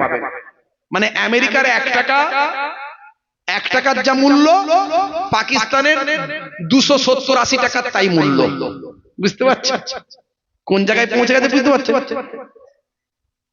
20 বছর ধরে আফগানিস্তানের উপর অত্যাচার চালিয়েছে আমেরিকা। উন্নত অস্ত্র শস্ত্র দিয়ে আফগানিস্তানকে দখল করে রেখেছে, আর এরা সামান্য কিছু অস্ত্র শস্ত্র বন্দুক ফন্দুক এইসব নিয়ে আল্লাহর উপর ভর করে বিশ্বাস করে নিজের দেশকে মাতৃভূমিকে রক্ষা করার জন্য লড়াই করেছে। আমেরিকা আফগানিস্তানকে দখল করে নিতে চায়, আর এরা বাঁচাতে চায়। আচ্ছা, বাঁচানো কি অন্যায়? আমার দেশকেও দখল করে নিতে চাই, যে ভারতবর্ষকে ইংরেজরা দখল করে নিচ্ছিল, কথা ঠিক না ভুল? ইস্ট ইন্ডিয়া কোম্পানি প্রথম সুই হয়ে ঢুকেছিল, আর ক্ষমতা বিস্তার করে ফাল হয়ে বেরোচ্ছিল। তখন আমার দেশের বিনয় বাদল দীনেশ, ক্ষুদিরাম বসু, আর এদিকে ভাই আমার শের আলী, আশফাকুল্লাহ, মীর নিসার আলী বারাসাতে এরা তখন নিজেদের জীবন উৎসর্গ করে ভাই আমার নিজের মৃত্যুকে শ্রেষ্ঠ মনে করে দেশকে রক্ষা করেছিল। এদেরকে ওই ইংরেজরা বলতো কি, এদেরকে কি বলতো, খারাপ ভাষায় ইউজ করতো, বাজে ভাষা, যেটা আফগানিস্তানের মানুষদেরকে বলতো ওরা সব নাকি জঙ্গি। হ্যাঁ, ও দেশকে বাঁচানোর জন্য লড়াই করলে সে জঙ্গি হয়ে যায়? হ্যাঁ, তুমি দেশ দখল করে নেবে অন্য জায়গায়, অন্য দেশ এসে, আর সে বাঁচানোর জন্য লড়াই করলে সে জঙ্গি হয়ে যাবে। 20টা বছর ধরে ওরা লড়াই করে ইমানি শক্তি, ওদের বড় বড় ভাই আমার অস্ত্র, আমেরিকার অস্ত্র, মানে বুঝতে পারছেন কত হাই ক্ষমতাশালী। আর এদের দু চারটাই বন্দুক লাঠি ছোটা তীর ধনুক এই সব ইট পাটকেল এই সব নিয়ে 20 বছর লড়াই করে আমেরিকা কাঁচা খুলে দৌড়েছে। আপনারা দেখেছেন, পালানোর রাস্তা পায়নি। যখন পালিয়ে গেছে তখন যুদ্ধাস্ত্র ট্যাঙ্ক সব পড়ে রয়ে গেছে, আপনার হেলিকপ্টার ভাই আমার অ্যাটাক হেলিকপ্টার সব পড়ে রয়ে গেছে, নিয়ে যাবারও টাইম পায়নি আমেরিকা। দেখেছেন এমন নাকানি চুবানি খাইয়েছে। সেই আফগানিস্তানের 70 টাকায় $1, মানে ওরা 70 টাকা দিলে $1, এমন অর্থনৈতিক পরিকাঠামো অল্প দিনের মধ্যে চাঙ্গা করেছে, সারা পৃথিবী তোলপাড় হয়ে যাচ্ছে। আফগানিস্তান কিভাবে ডেভেলপ করছে? আসলে ওরা কোরআনের নির্দেশে দেশ কায়েম করেছে, ওরা ইলমের নির্দেশে দেশ কায়েম করেছে, আল্লাহর নির্দেশে দেশ কায়েম করেছে। আল্লাহর নির্দেশে যদি দেশ চলে, সেই দেশে কোনোদিন কেউ ক্ষমতা দখল করতে পারবে না, কোনোদিন কেউ অপরাধ করতে পারবে না, সেই দেশের কখনো অন্যায় হবে না, সেই দেশে কখনো পিছিয়ে যাবে না, সেই দেশ সব সময় এগিয়ে যাবে। তার প্রমাণ বিশ্বের বুকে দেখিয়ে দিয়েছে আফগানিস্তান। ভাইরা আমার, তরুণ যুবকেরা আমার, মুরব্বিয়ানেরা আমার, আমরা সেই রাসূলের নির্দেশনা যদি মেনে চলি, আমরা নিজেরা ভালো হয়ে যাই, নিজেদের জীবনটাকে ভালো করি, নিজেদের ঘরটাকে ইসলামের আদর্শে পূর্ণ করি, রাসূলের সুন্নাত, রাসূলের তরিকা, আল্লাহর নির্দেশকে সামনে রেখে নিজেদের ঘরটাকে সাজাই। আমি দেশ সাজাতে পারবো না, দেশ আমার আয়ত্তে নাই, দেশ অন্যদের আয়ত্তে আছে, অন্য নেতাদের আয়ত্তে আছে। আমার যতটুকু ক্ষমতা আমি সেই ততটুকু ভাবে যদি আমি নিজেরটাকে, নিজের পরিবারটাকে সাজাই, তাহলে আমার পরিবারের উন্নতি হবে না বলুন? ইনশাআল্লাহ হবেই হবে। ইসলামের নির্দেশ মেনে চলতে হবে। আজ থেকে প্রতিজ্ঞা করুন, নামাজ ছাড়বো না। খালি একবার বছরে মুহররমের সময় শুহাদা হুজুরদের ইসালে সব দিয়ে দিলাম, ব্যাস সব ফুরিয়ে গেল না। আজ থেকে প্রতিজ্ঞা করুন, নামাজ ছাড়বো না। রাসূলের সুন্নাত, মুখে দাড়িটা রাখবো, সুন্নাত মনে করে রাখবো, কোনদিন দাড়ি কেটে উড়িয়ে দেব না, ছোট হলেও রাখবো। বড় বড় দাড়ি রাখতে পাচ্ছি না মুহিবুল্লাহ হুসাইনির মতো, ছোট রাখবো, কিন্তু দাড়ি কাটবো না, নবীর সুন্নাত মনে করে রাখবো। এখন তো নেতা মন্ত্রী, খেলোয়াড়, player, Virat Kohli, Harbhajan Singh, Lionel Messi সবাই দাড়ি রেখেছে। তো দাড়ি তো এখন ফ্যাশন, দাড়ি তো এখন সৌন্দর্য, কিন্তু ফ্যাশন মনে করে নয়, সৌন্দর্য মনে করে, নবীর সুন্নাত মনে করে রাখবো। তোমার নামাজ, তোমার দাড়ি তোমাকে অন্যায় থেকে বাঁচাবে। জোরে বলুন সুবহানাল্লাহ। জোরে হবে না? ভাইরা আমার, সুদ, ঘুষ, জেনা, ব্যভিচার, কোন রকম নেশা পানি এগুলো করব না। আজ থেকে প্রতিজ্ঞা করুন। মানুষ অভ্যাসের দাস। বললে বলে হুজুর বেটা ছেলে একটু নেশা না করলে হয়? একটু পানের নেশা, একটু তিরঙ্গা গুটকার নেশা আছে না নাই? হ্যাঁ, মুসলমানের ছেলের পানের নেশা, তিরঙ্গা গুটকার নেশা, জর্দা খৈনির নেশা, আবার একটু বাড়াবাড়ি হলে বিড়ি সিগারেটের নেশা। কালকে একজন বলল, আমার বাপ এত বিড়ি খেত, বলছে দিনে 2 বান্ডিল 3 বান্ডিল শেষ। কয়েকদিন আগে ক্যান্সার হয়ে মারা গেছে, কয়েকদিন আগে ক্যান্সার হয়ে মারা গেছে। অনেকে দেখবেন বাথরুমে ঢুকে, বাথরুমে বিড়ি নিয়ে ঢোকে, বলছে ওপরে যদি ধোঁয়া না মারে নিচের মাল ক্লিয়ার হবে না। সর্বনাশ করেছে। কি রে ভাই, এমন শরীরের সঙ্গে অ্যাডজাস্ট হয়ে গেছে। জলসায় গেছি, জলসা থেকে নামছি, কমেডির ছেলে সালাম দিচ্ছে, আসসালামু আলাইকুম। সর্বনাশ করেছে, মাল ভিতরে ঢুকিয়ে রেখেছে। বুঝতে পারছো? মানে ও তিরঙ্গা গুটকা খাচ্ছে, 2-4টে পেরে দিয়েছে।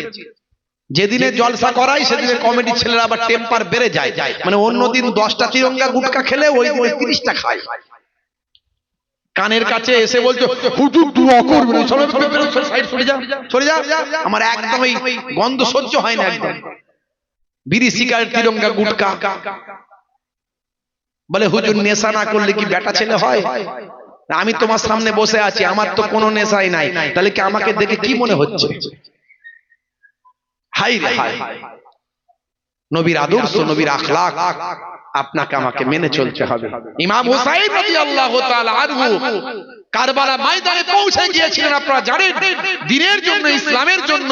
এজিদের হাতে যেন ইসলাম না চলে যায়, কারণ এজিদ হলো ফাসিক, এজিদ হলো মুনাফিক, এজিদ হলো নবীর দুশমন, নবীর খানদানের দুশমন, এজিদ হলো জালেম, এজিদ হলো অন্যায়কারী, অপরাধী। এজিদ ইসলামটাকে ধ্বংস করে দেবে। নানা জানের রক্ত ঝরানো, ঘাম ঝরানো ইসলাম, সাহাবায়ে কেরামদের শহীদ হওয়া ইসলাম, এই এজিদের হাতে চলে গেলে ধ্বংস হয়ে যাবে। এজিদ যদি খলিফা হয়ে যায়, ইসলামকে মানুষের কাছে বিকৃত করে ফেলবে, কারণ সে সরকার যা ইচ্ছে তাই করতে পারে।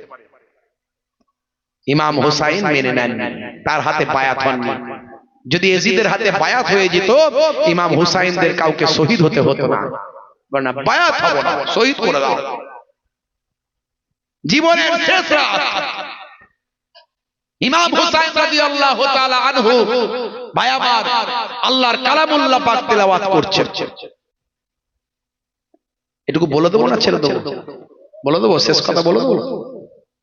হে তরুণ যুবকেরা, 61 হিজরি 9 মুহররম জীবনের শেষ রাত, হযরত ইমাম হুসাইন রাদিয়াল্লাহু তাআলা আনহু তাঁবুর মধ্যে আছেন।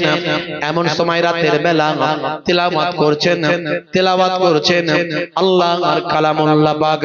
হে তরুণ যুবকেরা, হে আমার মুরব্বিয়ানেরা, ইমাম হুসাইন রাদিয়াল্লাহু তাআলা আনহু তার কয়েকদিন আগে, মাত্র একটা দিন আগে, ইমাম হুসাইন রাদিয়াল্লাহু তাআলা আনহু তার সঙ্গীদের বলেছিলেন, আমার শত্রুতা এজিদের সঙ্গে, এজিদ আমাকে মেরে ফেলতে চায়, কারণ এজিদের ভয় আমি যদি বেঁচে থাকি তাহলে খলিফা যদি আমি হয়ে যাই, তাই এজিদের শত্রুতা আমার সঙ্গে, তোমাদের সঙ্গে না, তোমরা চলে যাও, তোমরা প্রাণে বেঁচে যাও, আমি ইমাম হুসাইন আমি কারবালায় রয়ে যাই। হে তরুণ যুবকেরা, ইমাম হুসাইন রাদিয়াল্লাহু তাআলা আনহু সেই সময় বলেছিলেন, হে আমার আহাল পরিবার বর্গ, তোমরা হয়তো এই বিপদের সময় আমাকে ছেড়ে যেতে চাও না, আমার চোখের সামনে থেকে কেমন করে যাবে, তাই আমি তোমাদের জন্য লাইটটা, আলোটা বন্ধ করে দিচ্ছি, এই মশালটা বন্ধ করে দিচ্ছি, রাতের বেলা অন্ধকার করে দিচ্ছি, আমার চোখের দিকে তোমাদের তাকাতে হবে না, আমার মুখের দিকে তোমাদের তাকাতে হবে না, অন্ধকারের ভিতরে তোমরা টুকটুক করে বেরিয়ে চলে যাও, কিছু সময় পর আমি লাইটটা জ্বালাবো, তোমরা চলে যাও, আমার চোখের সামনে থেকে যেতে তোমাদের খারাপ লাগবে না। হে তরুণ যুবকেরা, হযরত ইমাম হুসাইন রাদিয়াল্লাহু তাআলা আনহু রাতের বেলা মশালটা বন্ধ করে দিয়েছিলেন। ভাই আমার কিছু সময় পরে যখন মশালটা জ্বালালেন, জ্বালিয়ে দেখেন যে যেখানে বসেছিলেন সে সেখানে চুপটি মেরে বসে আছেন, একজনও ইমাম হুসাইনকে ছেড়ে চলে যাননি। তাদেরকে জিজ্ঞাসা করা হলো, তোমরা গেলে না কেন? সেই সময় তারা নবীর আহাল বর্গ, পরিবার বর্গ, আত্মীয় স্বজনেরা 72 জন ছিল, আপনারা জানেন, 40 জন পুরুষ, 32 জন মহিলা, বাচ্চা। হে তরুণ যুবকেরা, তারা প্রত্যেকেই বলেছিল, আজকে এই কঠিন মুসিবতের সময় যদি আমরা চলে যাই, আপনাকে ছেড়ে যদি আমরা চলে যাই, কাল কিয়ামতের দিনে হাসরের ময়দানে আখিরি জামানার পয়গম্বরের সামনে আমাদের এই চেহারা নিয়ে দাঁড়াতে পারবো না, আপনার নানা জানের সামনে সেদিন আমরা দাঁড়াতে পারবো না। আজকের দিনে আপনার জন্য, ইসলামের জন্য, দ্বীনের জন্য আজকের দিনে আমরা আমাদের জীবনটা কোরবান করতে চাই। প্রত্যেক পুরুষ মানুষ সব শহীদ হয়ে গিয়েছিল, বুঝতে পারছেন? একজন মাত্র জয়নাল আবেদিন, তিনি অসুস্থ ছিলেন, জ্বরে আক্রান্ত ছিলেন, তিনি ছাড়া সবাই শহীদ হয়ে গেছে পুরুষ মানুষের।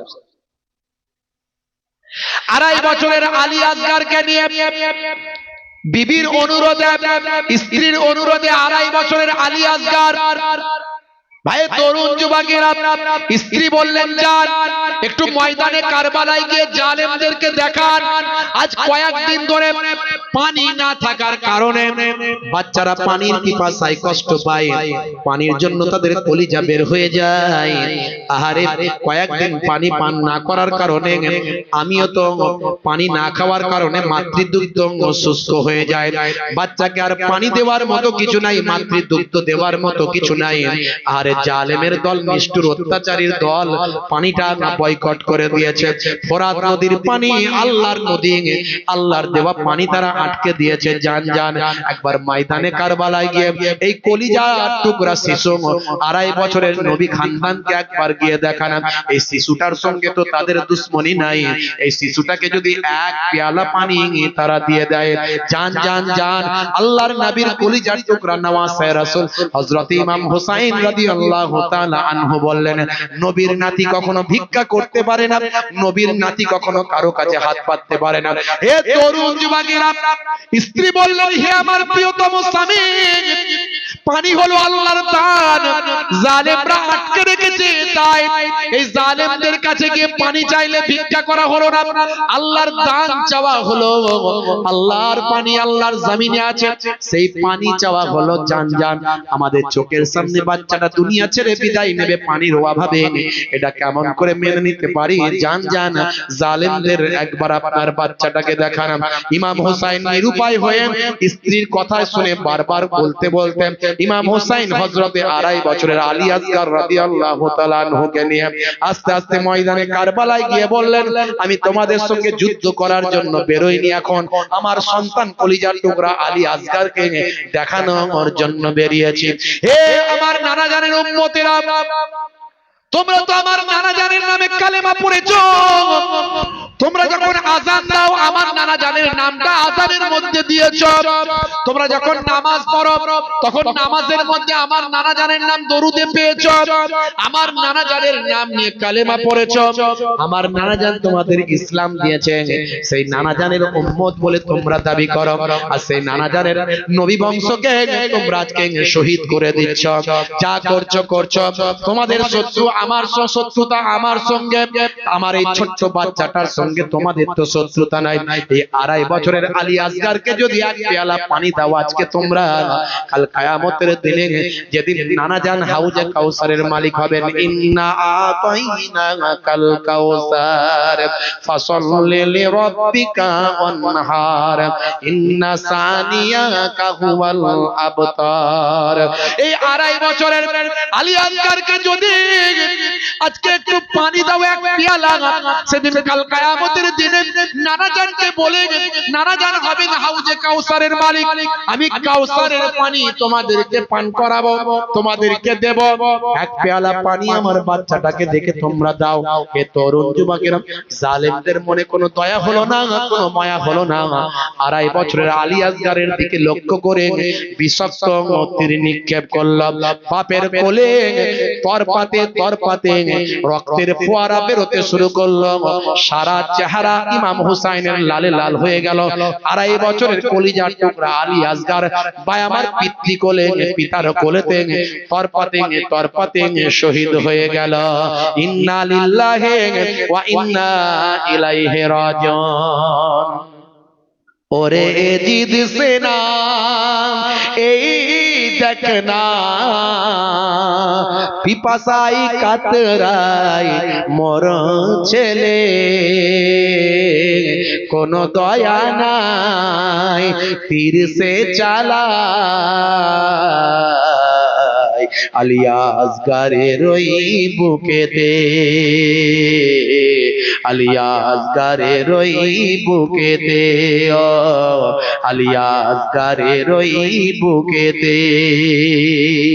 বাচ্চাকে নিয়ে এসে মায়ের কোলে দিয়ে বলেন, ও বিবি, তুমি পানি পান করানোর জন্য পাঠিয়েছিলে, আমার আল্লাহ হয়তো এতে সন্তুষ্ট নন, নবী খানদানকে দুনিয়াতে হয়তো পানি পান করাবেন না, জান্নাতে আল্লাহ শরবত পান করাবেন।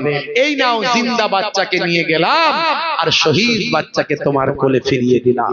আরে আরে এই হলো রক্ত রঞ্জিত সেই কারবালা, এই উম্মতে মুহাম্মাদি, এই কারবালা তুমি ভুলে যাও কেমন করে? আজকে তুমি সেই নবীর আখলাক, নবীর চরিত্র ছেড়ে দাও কেমন করে? আজ থেকে প্রতিজ্ঞা করো সেই রক্তে রঞ্জিত কারবালা, যে দ্বীনকে ইসলামকে রক্ষা করার জন্য এজিদের হাতে ইমাম হুসাইন বায়াত গ্রহণ করেননি। আজকে প্রতিজ্ঞা করুন। জীবনের শেষ রাত ইমাম হুসাইন রাদিয়াল্লাহু তাআলা আনহু তিনি স্বপ্ন দেখলেন। একটা কুরসিতে বসে আছেন নানা জান আখিরি জামানার পয়গম্বর, আর একটা কুরসিতে বসে আছেন শেরে খোদা আলী আব্বা জান বসে আছেন, আর একটা কুরসিতে বসে আছেন জান্নাতের মহিলাদের সরদারিনী হযরতে আম্মা জান ফাতেমাতুজ জোহরা রাদিয়াল্লাহু তাআলা আনহা, আর একটা কুরসিতে বসে আছেন বড় ভাইজান হযরত ইমাম হাসান রাদিয়াল্লাহু তাআলা আনহু, আর একটা হে তরুণ যুবকেরা, হে আমার বন্ধুরা, হে আমার মুরব্বিয়ানেরা, নানা জান ডাকছেন ভাই ভাই হোসেন, ভাই হোসেন আর কতদিন দুনিয়ার জমিনে থাকবে? চলে এসো, চলে এসো, আল্লাহর জান্নাতে চলে এসো, নানা নাতি একসঙ্গে নিয়ে বসবাস করি। তবে মনে রাখবে, তুমি আসার আগে তোমার উপরে অনেক মুসিবত চলবে, অনেক কষ্ট দুঃখ তোমার উপরে নেমে আসবে। না আশাবাড়ি করবে না, ধৈর্য হারা হবে না, কারণ কাল কিয়ামতের দিনে তোমাদের দেখিয়ে আমি আমার কোটি কোটি উম্মত উম্মতিদের নাজাত করাতে পারবো। ইমাম হুসাইন রাদিয়াল্লাহু তাআলা আনহু এই স্বপ্ন দেখে বুঝে গিয়েছিলেন কালকের রাত আর আসবে না, আগামী কাল আর রাত আসবে না। 10ই মুহররম শুক্রবার জালেমরা বলল আপনার সঙ্গে লড়াই করব। ইমাম হুসাইন রাদিয়াল্লাহু তাআলা আনহু যুদ্ধের ড্রেস পরে ফেললেন, বুঝতে পারছেন, যুদ্ধের ড্রেস পরে ফেললেন, মাথায় পাগড়ি পরে ফেললেন, নানা জানের দেওয়া হাতে নিয়ে নিলেন সেই জুলফিকার তলোয়ার, যে তলোয়ার আল্লাহর নবী আব্বাজান আলী মুর্তজা হুজুরকে দিয়েছিলেন, সেই তলোয়ার ইমাম হুসাইন হুজুরের হাতে, বুঝতে পারছেন, দুলদুল ঘোড়া সওয়ার হলেন। ভাই আমার, ময়দানে কারবালার উপর দিয়ে ইমাম হুসাইন ছুটতে লাগলেন তড়িৎ গতিতে একদম। যে ক্ষমতা আল্লাহ দিয়েছিলেন শেরে খোদা আলীর কাছে, শেরে খোদা আলীর সামনে দাঁড়াবে আরবের বুকে এমন কোন মস্তান ছিল না, এমন কোন মস্তান ছিল না শেরে খোদা আলীর সামনে এসে দাঁড়াবে, বুঝতে পারছেন। আর সেই ক্ষমতা আল্লাহ ইমাম হুসাইনের মধ্যে দিয়েছিলেন। এমন কোন মস্তান ছিল না এজিদ বাহিনীতে যে ইমাম হুসাইনের সামনে এসে দাঁড়াতে পারে। যে কজন তীর ভিগেছিল ঢাল দিয়ে রুখে দিয়েছিলেন, বল্লাম ছুঁড়েছিল ঢাল দিয়ে রুখে দিয়েছিলেন। যে কজন সামনে সাহস করে আসার চেষ্টা করেছিল পুরস্কার নেওয়ার লোভে, ইমাম হুসাইনকে মারতে পারলে তো পুরস্কার পাওয়া যাবে, বুঝতে পারছেন, পুরস্কার নেওয়ার লোভে যে কজন সামনে এসেছিল সব কটাকে তলোয়ার এমন ঘোরাতে লাগলেন, ঘোড়া থেকে দুলদুল ঘোড়া থেকে সব কটাকে কচু কাটা করে ফোরাত নদীতে নেমে গেলেন। ফোরাত নদীতে নেমে যাওয়ার পরে এমন সময় যখন দুই হাতে করে পানি তুলছেন, পানি পান করবেন, সেই সময় কলিজা পিপাসায় কলিজা ফেটে যায়, পানি তুলছেন। ওই পানি যখন তুললেন, আহারে আমি পানি পান করব, ছবি উঠছে আলী আসগারের, ছবি উঠছে আবুল কাসেমের, ছবি উঠছে আবু আলী আকবরের, ছবি উঠছে আব্দুল ওয়াহাবের, ছবি উঠছে আব্দুর রহমানের। হে তরুণ যুবকেরা, এইভাবে পানি নিচ্ছেন আর পানি ছাড়ছেন, পানি নিচ্ছেন আর পানি ছাড়ছেন। জালেমরা চিন্তা করছেন যদি ইমাম হুসাইন একটু পানি পান করে ফেলেন তাহলে তার শক্তি আরো দ্বিগুণ হয়ে যাবে, তার সামনে দাঁড়ানোর ক্ষমতা আর কারো হবে না। এই তরুণ যুবকেরা, জালেমরা তখন ঘোষণা করে দিল, হুজুর আপনি পানি পান করতে যাচ্ছেন আর আপনার ফ্যামিলির উপর, মহিলাদের উপর তাঁবুতে অত্যাচার হচ্ছে। ইমাম হুসাইন পানি পান করা বাদ দিয়ে তলোয়ার চালিয়ে আবার ঘোড়ার উপর সওয়ার হলেন। তড়িৎ গতিতে কয়েক মুহূর্তে তাঁবুর সামনে এসে হাজির হলেন। সেখানে এসে দেখলেন না না, মহিলারা সুরক্ষিত আছে। ময়দানে কারবালায় ঘুরাতে লাগলেন তলোয়ার। ভাই আমার, কয়েক হাজার জালেম ইমাম হুসাইনের হাতে তারা, ভাই আমার, জাহান্নামের ঠিকানায় পৌঁছে গেল। 22,000 সৈন্যের সঙ্গে মোকাবেলা কে করছে? একজন ইমাম হুসাইন। একজনের মোকাবেলা চলছে কার সঙ্গে? 22,000 সৈন্য। বুঝতে পারছেন? কয়েক হাজারকে হুজুর শহীদ করে জাহান্নামে পাঠিয়ে দিয়েছেন। কিতাবের মধ্যে লেখা আছে, শেষে দেখা গেল, হে তরুণ যুবকেরা, হে আমার মুরব্বিয়ানেরা, আকবর সাখান নাজিবাবাদের লেখা তারিকুল ইসলামের মধ্যে লেখা আছে, সুনান বিন নাখির বল্লামের আঘাতে হযরত ইমাম হুসাইন রাদিয়াল্লাহু তাআলা আনহু ঘোড়া থেকে পড়ে গিয়ে শেষ নিঃশ্বাস ত্যাগ করলেন। হে তরুণ যুবকেরা, ইমাম হুসাইন রাদিয়াল্লাহু তাআলা আনহু শেষ নিঃশ্বাস ত্যাগ করলেন। ইন্না লিল্লাহি ওয়া ইন্না ইলাইহি রাজিউন। পরে কোন কোন কিতাবে বলা হয়েছে সীমার হুজুরের গর্দানকে জুদা করেছিল। বুঝতে পারছেন? স্যার জুদা করেছিল, করে ওবাইদুল্লাহর কাছে নিয়ে গিয়েছিল, সেখান থেকে এজিদের কাছে নিয়ে যাওয়া হয়েছিল। সে এজিদ এত বড় বেঈমান, এত বড় জালেম, হুজুরের কাটা মুন্ডুর দাঁতেতে, হুজুরের ভাই আমার সর মোবারকের ওই দাঁতেতে কঞ্চি দিয়ে আঘাত করেছিল আর বলেছিল, তুমি খলিফা হতে চাও? হ্যাঁ, আমি খলিফা হব না, তুমি হবে। এইভাবে হুজুরকে অপমান করেছিল। যে সমস্ত নবী প্রেমিকরা ছিল, কিছু বলতে পারেন, যারা কষ্ট পাচ্ছিল, তাদের চোখ দিয়ে অশ্রু ঝরছিল। ভাইরা আমার, নবীর কলিজার টুকরা আহলে বায়াতের পরিবারের মহিলাদেরকে হাঁটিয়ে হাঁটিয়ে নিয়ে যাওয়া হয়েছিল। যখন হাঁটিয়ে হাঁটিয়ে নিয়ে যাওয়া হয়েছিল, তখন তারা ভাই আমার বক্তব্য দিতে শুরু করেছিল, মার্সিয়া গাইতে শুরু করেছিল, তারা কবিতা পাঠ করতে শুরু করেছিল। তারা বলেছিল, হে উম্মতে মুহাম্মাদি, তোমরা আমাদের আখিরি জামানার পয়গম্বরের নামের কালেমা পড়েছো, আর সেই নবী খানদানকে শহীদ করে দিল। তোমরা ঘুমিয়ে গেছো? তোমরা কি মরে গেছো? তোমাদের ঈমান কি শেষ হয়ে গেছে? তারা এই জ্বালাময় বক্তব্য দিয়েছিল। এই বক্তব্যে আবার উম্মতে মুহাম্মাদির গায়ের রক্ত খাড়া হয়েছিল, রক্ত গরম হয়েছিল, লোম খাড়া হয়েছিল, তাদের মধ্যে আবার ঐক্য এসেছিল। আস্তে আস্তে তারা তাদের কষ্টটা অনুভব করেছিল, তারা তাদের ভুলটা বুঝতে পেরেছিল। এর ফলে চারিদিকে আবার নতুন করে বিদ্রোহ শুরু হয়েছিল। ভাই আমার, এজিদ দেখলো মদিনার মানুষেরা বিদ্রোহ করছে, মদিনাকে এজিদ অ্যাটাক করেছিল। মদিনার মসজিদে নববীকে ঘোড়ার রাস্তা বলে পরিণত করেছিল এই জালেম এজিদ। ভাইরা আমার, মদিনার প্রচুর মানুষকে শহীদ করে দিয়েছিল। এদিকে মদিনাকে থামাতে গিয়ে মক্কায় বিদ্রোহ শুরু হয়েছিল। মক্কায় চলে গিয়েছিল এজিদের সৈন্য, সেখানে এজিদ গিয়ে কাবা ঘরে আগুন লাগিয়ে দিয়েছিল। ভাই আমার, মক্কার অনেক মানুষকে শহীদ করেছিল। কাবা ঘরে আগুন লাগানোর পরে ভাই আমার অন্যান্য জায়গাতেও বিদ্রোহ শুরু হলো, সব জায়গায় বিদ্রোহ শুরু হলো। এজিদ ভয় পেয়ে গেল। অল্প কয়েক দিনের মধ্যে ভাই আমার কাবা ঘরে আগুন লাগিয়েছিল, এজিদের পেটে আগুন লেগে গেল। শুধু পানির পিপাসা লাগছে এজিদকে, শুধু পানির পিপাসা লাগছে। আর যখনই পানি খাচ্ছে পেট জ্বলছে, পেট জ্বলছে, পেট জ্বলছে। লোকে বলে, ও কাবা ঘরে আগুন লাগিয়েছে, আল্লাহ ওর পেটেতে আগুন লাগিয়েছে। শেষে ভাই আমার, এজিদের একটা ছিল কি জানেন? বানর ছিল, বানর।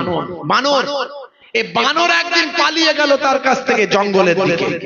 তখন এজিদ বলল, আমার এই বানরকে তোমরা খুঁজে নিয়ে আসো। ভাই আমার, সঙ্গী সাথী লোকেরা বলল, মহারাজ আপনারও শরীর ভালো নাই, যদি আপনি একটু আমাদের সঙ্গে যেতেন, মনটাও ফ্রেশ হতো, বানরটাও খোঁজা হতো। বুঝতে পারছেন? এজিদ কি করলো? দুলদুল ঘোড়ার উপর চাপলো। যে ঘোড়া ইমাম হুসাইনের ছিল, ওই জালেম এজিদ সেই ঘোড়াকে নিয়ে চলাফেরা করত। বুঝতে পারছেন? দুলদুল ঘোড়ার উপরে চাপলো। এজিদ জানে না এই ঘোড়া, আল্লাহ ঘোড়ার মধ্যে দিয়ে তার বদলা নেবে। বুঝতে পারছেন? ঘোড়া নিয়ে চলছে পাথুরে রাস্তার উপর, ঘোড়ার দড়ি এমন ভাবে পড়ে গিয়ে এজিদের পায়ে জড়িয়ে গেল, আর ঘোড়া এমন লাফ মারলো, এজিদ ছিটকে পড়ে গেল জমিনে। আর ওই পায়েতে জড়িয়ে গেল সেই ঘোড়ার দড়ি, আর ঘোড়া ছুটতে লাগলো। এমন টেনে নিয়ে গেল এজিদকে, কাউকে মারতে হলো না। এজিদের চেহারা পর্যন্ত বিকৃত হয়ে গিয়েছিল, মাথা চেনা যায়নি, কোনটা মুখ আর কোনটা ঘাড় চেনা যায়নি। এজিদ যখন মারা গিয়েছিল, তার চেহারা বিকৃত হয়ে গিয়েছিল। এইভাবে ইসলামের একজন বড় দুশমন, রাসূলের খানদানের বড় দুশমন এজিদ পৃথিবী থেকে বিদায় নিয়েছিল। জোরে বলুন সুবহানাল্লাহ। ভাইরা আমার, যারা যারা অত্যাচার করেছিল, মারওয়ান থেকে ওবাইদুল্লাহ বিন জিয়াদ থেকে শুরু করে অল্প দিনের মধ্যে মানুষ তাদেরকে সবাইকে মেরে ফেলেছিল। অন্যায় করে টেকা যায় না, আহলে বায়াতের উপরে আঘাত করে টেকা যায় না। এটা পৃথিবীর মানুষকে আল্লাহ বুঝিয়ে দিয়েছে। তবে ইমাম হোসাইন হুজুর যদি দোয়া চাইতেন, সেই দোয়া আল্লাহ কবুল করে নিতেন।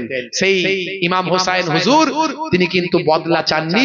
তিনি সেই সময় ভাই আমার জালেমদের বিরুদ্ধে বদদোয়া করেননি, কারণ নানাজান বলে গেছেন, তোমাদের দেখিয়ে কোটি কোটি গুনাহগার উম্মতিদের নাজাত করাবো। জোরে বলুন সুবহানাল্লাহ। লম্বা আলোচনা শেষ করলাম, লম্বা আলোচনা শেষ করে দিলাম, কারণ অনেক বড় ঘটনা। আমি ইমাম মুসলিমের কথা বলিনি, ইমাম মোহাম্মদ ইমাম ইব্রাহিমের কথা বলিনি, কুফা নগরীর কথা বলিনি, সব বাদ দিয়ে দিয়েছি। বুঝতে পারছেন ভাইরা আমার? তবু যেটুকু মুহররমের আলোচনা, কারবালা ময়দানের আলোচনা একটু কাজ দিলাম। আপনাদের খেদমত থেকে বিদায় নেব। যাওয়ার আগে গত বছরের মতো সেই কারবালা হুজুরদেরকে স্মরণ করে, সেই পাক পাঞ্জাতনকে স্মরণ করে, সোহাদা হুজুরদেরকে স্মরণ করে, এই কারবালার ভাই আমার স্মরণ সভা, এই সোহাদা হুজুরদের স্মরণ সভা, এই সোহাদা হুজুরদের ইসালে সব আমরা টিকিয়ে রাখবো তো না রাখবো না? কথা বলেন, টিকিয়ে রাখবো তো নাকি? কি জি, সোহাদা হুজুরদের আমরা ভালোবাসি তো নাকি? কারা কারা ভালোবাসি হাত তোলেন তো দেখি। যারা হাত তুলছেন না তারা কি ভালোবাসেন না? মাশাআল্লাহ। তো সোহাদা হুজুরদের আমরা সবাই ভালোবাসি। এই হাতটা ক্যামেরায় উঠে যাবে, কথা ঠিক না ভুল? আর সোহাদা হুজুরদের ভালোবেসে কারা কারা আমরা এই মাহফিলকে টিকিয়ে রাখতে চাই, একবার হাত তুলে দেখান দেখি। মাশাআল্লাহ, নারে তাকবীর।